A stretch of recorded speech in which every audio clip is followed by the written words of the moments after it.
أول تجربة لها عام 2007 مع فوازير أنا وين للمخرج حسن داود، وما أن انتهت حتى بدأت العروض تنهال عليها لتشارك بعدها في مسلسل وحوش وسبايا إخراج ناجي طعمي، ثم مرسوم عائلي ومطلوب رجال وإذاعة فيتامين الذي كان من إنتاج شركتها العنود، هذه الشركة التي تنتج الآن مسلسل الشبيهة. الفنانة جنان بكر، أهلا ومرحبا بك في نشرة أخبار الفن. أهلا وسهلا فيكم، وبحب عبر برنامج أخبار الفن أني رح أترحم مع شهداء الوطن الله يرحمهم. سنبدأ من آخر أعمالك الشبيهة، هو من تأليف محمود سعد الدين وإخراج فراس دهني. هذا العمل توقف تصويره منذ مدة، فما هي أسباب توقيف التصوير؟ هو في أسباب فنية وفي أسباب العامة، أنت شايفة الأوضاع بالبلد، يعني شوي نحن عنا تصوير بحارات شعبية، وغير هيك أنه في ممثلين مرتبطين بغير أعمال، يعني في معنا نجوم نحن لازم يكونوا موجودين باللوكيشن، لازم نفوت فيه تصوير هلا، فهن مرتبطين بغير أعمال، ومن الأوضاع كمان فاتوا عنوان مثل ما بيقولوا، فمشان هيك نحن موقفين التصوير حاليا، بس إن شاء الله هلا يعني يومين، يمكن شي يومين أو 3 ماكسيموم حنبلش إن شاء الله. سيعود تصوير المسلسل من جديد. بدأت كممثلة، هل تذكرين تلك البدايات ومن الذي رشحك للعمل في المرة الأولى؟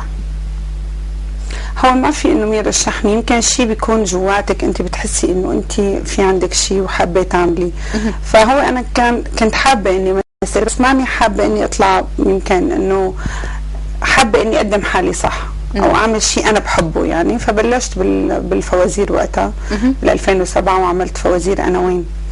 ويمكن كمان اللي شجعني اكثر المصمم العالمي فؤاد سركيس، هو كان مثل ما تقولي عرابي يمكن، او هو اللي قال لي جنان مش ما بتعملي شيء انه تبيني شوي انه في يعني فيك تقدمي شيء بس بطريقه ثانيه، يعني مثل ما بيقولوا تفوتي باتجاه المعاكس، يعني ما بلش انه مثل بعدين اطلع اقدم استعراض، لا انه بلشي بالاستعراض، شوفي رد فعل الجمهور وبعدين فيك تكفي يا اما ما تكفي، انت بتقرري.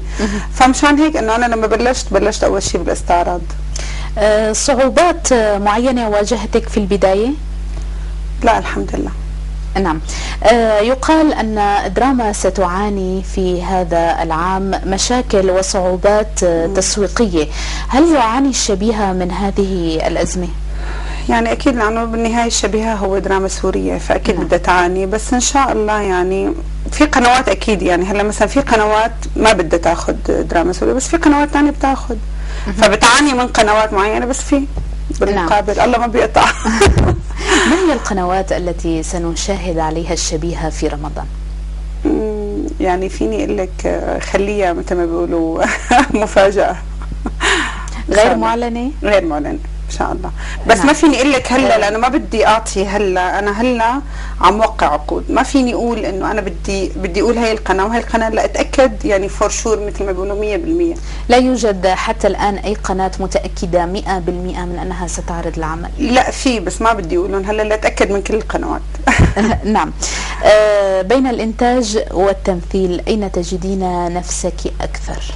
الصراحة أنا بيستهويني الاثنين، بس يعني بحب الاثنين قصدي، بس اللي بيستهويني أكتر هو التمثيل، لأنه بحس التمثيل أنا بحب الكاميرا، يعني بحس إنه بيقدم لك شيء، بتتواصلي مع الناس، بتشوفي ردة أفعال الناس. هلا كمنتج في كتير منتجين أوكي معروف أسمائهم ومعروفين إنه هن منتجين، بس مو مثل الممثل لانه الناس بتصير بتشوفه عبر الكاميرا، بتتواصلي معه اكثر، يعني بتشوفي رده فعل العالم. هلا انا مثلا كثير بكون بمحلات مثلا موجوده كلهم انه بيجوا انه حضرتك الفنانه كذا، بس لو كنت منتجه فقط ما كان حدا يمكن ما بيعرف شكلي، ممكن يعرف اسمي بس ما بيعرفوا مين انا، او بتتواصلي مع المشاهد اكثر. يعني ممكن القول ان الشبيهة قد يكون اخر الاعمال التي تقومين بانتاجها؟ لا اكيد لا، مستمرة رغم صعوبات الانتاج. هلا عندي برنامج بدي اقدمه، بدي اخلص الشبيهة قبل، وفي برنامج هلا عم محضر له ان شاء الله. ممكن ان نتحدث قليلا عن هذا البرنامج؟ هو برنامج عبارة عن يعني هو فكرة انا واشخاص معينين حبينا انه نعملها، وهي مهضومه كتير وحلوه كتير، بس ما راح احكي اكثر من هيك. يعني انا اول مره بصراحه فكره عبر برنامجكم اخبار الفن، بس ما راح احكي اكثر من هيك لاشوف امتى بدي بلش. يعني اذا لحقت لرمضان ان شاء الله نعمله، ما لحقت ان شاء الله بعد رمضان فورا. على اي قناه؟ كمان سربريز. اوكي. الى اي درجه ترين ان الفنان من الضروري ان يتواصل مع الاعلام، ولاي درجه تعتقدين ان الاعلام هو ضروري ربما لزياده نجاح هذا الفنان؟ اذا بدك تقولي فنان اكيد بدك تقولي اعلام، يعني ما في فنان بينجح من دون اعلام. بالذات انا ما بحكي عن الصحافه الصفراء طبعا بتشوه، والاعلام اللي بيخدم الفنان بكتير بيرفعوا، واذا ما بيخدموا يعني مثل ما بيقولوا هو نجاح الفنان بالاعلام. اذا ما في اعلام صح ما في نجاح للفنان اكيد. برأيك ضايعين هذا العمل الذي شاركت به وفيه نخبة من النجوم العرب، ماذا أضافت لك هذه التجربة؟ هلا هو ساعين ضايعين، انا بطولة حلقة يعني، مو انه بالمسلسل ماني موجودة بكل المسلسل، بس هو مهضوم كتير وفكرته كتير يعني حلو. انه بالعادة على طول الفنان ان كان سوري او لبناني هو بيتجه لمصر، بس هو الفكرة حبيتها كتير انه نجوم مصر اجت على سوريا، فهذا كتير كان شيء حلو يعني، ونجوم مهمين يعني مو اي نجوم. فمشان هيك حبيت الفكرة أنا، وشاركت بحلقة لأنه كنت عم حضر للشبيهة فما قدرت إني أتواجد أكثر. كنت حابة أكون متواجدة أكثر بالعمل، بس يلا إن شاء الله خير بغيرها مثل ما بيقولوا. ما هي الأدوار التي ترغب جنان بتجسيدها؟ أنا بتستهويني كثير الأدوار البدوية كتير، يعني بتمنى اعمل عمل بدوي. هو انعرض علي هذيك السنه مسلسل اسمه المرقاب بدوي، بس صراحه يعني لقيت ظروف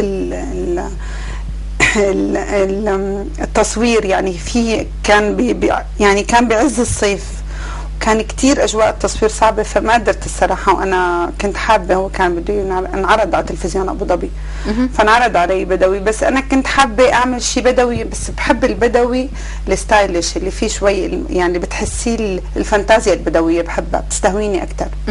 خاصه وانك تتميزين بقدرتك البالغه الى حد ما على تجسيد اللهجه البدويه في هذا الموضوع. أيضا شاركت في مسلسل مطلوب رجال بدور شابة خليجية، وتألقت جدا من خلال هذا العمل، كما لقي أيضا مطلوب رجال نجاحا كبيرا. ما السبب برأيك؟ أنا بلاقي أنه المسلسل كمان لاقى نجاح لأنه هو في مصري لبناني سوري خليجي كذا، فكان في هاي الخلطة هي اللي حببت الناس يعني أنه تتفرج عليه يعني. فأنا وشخصيتي أنا كنت أخذ دور مريم طبعا. يمكن أنا بتقن اللهجة البدوية بحكم، أو اللهجة الخليجية بحكم أنا أنا بدوية الأصل يعني من محافظة الحسكة، فنحن بالأصل في لهجتنا فيها شوي قريبة كتير يعني، ما بحس أبدا في صعوبة باللفظ. والمسلسل كتير أنا الناس حبته والحمد لله يعني. أنا وين ما بروح على فكرة بكون موجودة إنه العالم بتفكرني خليجية، انه انت خليجيه ولا سوريه؟ بقول لا سوريه. يعني بتفاجئوا انه معقوله كيف ظابطه معك. فيمكن بحكم انه انا بقدر اني البدوي والخليجي انا بحبهم كثير، بيستهون الصراحه بالعمل. يعني بالنسبه لنجاح مطلوب رجال برايك سبب رئيسي من اسباب نجاحه هو انه عمل عربي؟ طبعا اكيد. هل تفكرين بانتاج اعمال عربيه؟ يعني اذا في شيء بيقدم صح ايه، بس بفضل بهيك قصص انه يكون مع قناه. يعني انت لما تكوني بتعملي انتاج مثلا خلينا نقول مو شرط MBC، اي قناه ثانيه يعني ايه بحب، بس انه لانه هو بدك تجمعي كثير نجوم وبدك يكون في انتاج اكيد كبير يعني مثل مطلوب رجال الانتاج كان ضخم، عرفتي كيف؟ فبدك كمان انه تعملي انتاج مثل هذا بده يكون مع قناه اقل ما يمكن او مع منتج ثاني ممكن. لماذا لديك قناعة دائما بأن الأعمال العربية هي الأعمال الناجحة بالمطلق؟ يعني اعتبرتي أن السبب الأساسي لنجاح مطلوب رجال كما تحدثتي أنه عمل عربي، لماذا؟ لانه انت مثلا هلا انا مثلا بدي تابع المسلسل ممكن انا احضره لانه في سوريين، مثلا بلبنان حيتابعوا لانه في لبنانيه، مثلا مصر حيتابعوا انه في مصر، عرفتي؟ وبالتالي يعني انا بحس العمل متابع من كافه الاقطار. انا هيك برايي. طبعا. نعم. عندما تقومين بانتاج عمل معين من خلال شركتك، كيف تختارين النصوص؟ كيف توافقين عليها؟ هناك دائما هيئه استشاريه تتابع النصوص ام ان هناك معايير خاصه تعتمدينها لقبول النص أو لا؟ سؤال حلو. لا، معايير خاصة. ما هي هذه المعايير؟ إنه الدور يناسبني، لاقي حالي بالشخصية صراحة. يعني أنا إذا بدي أعمل شخصية بدي لاقي حالي فيه، يعني بدي نقي المسلسل يكون فيه دور بحس إنه دور البنت هذا بيلبق لي لإلي لشخصي أنا.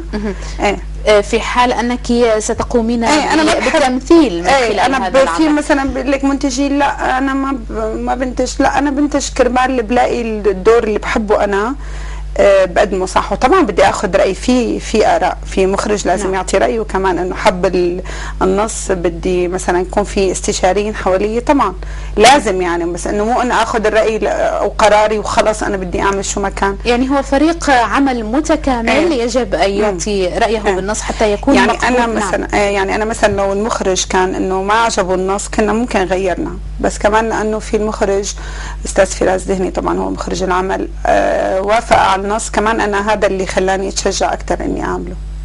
اذا هناك هيئه استشاريه اذا صح التعبير لقبولك بانتاج العمل بشكل عام، بغض النظر اذا كنت ستشاركين بالتمثيل او لا.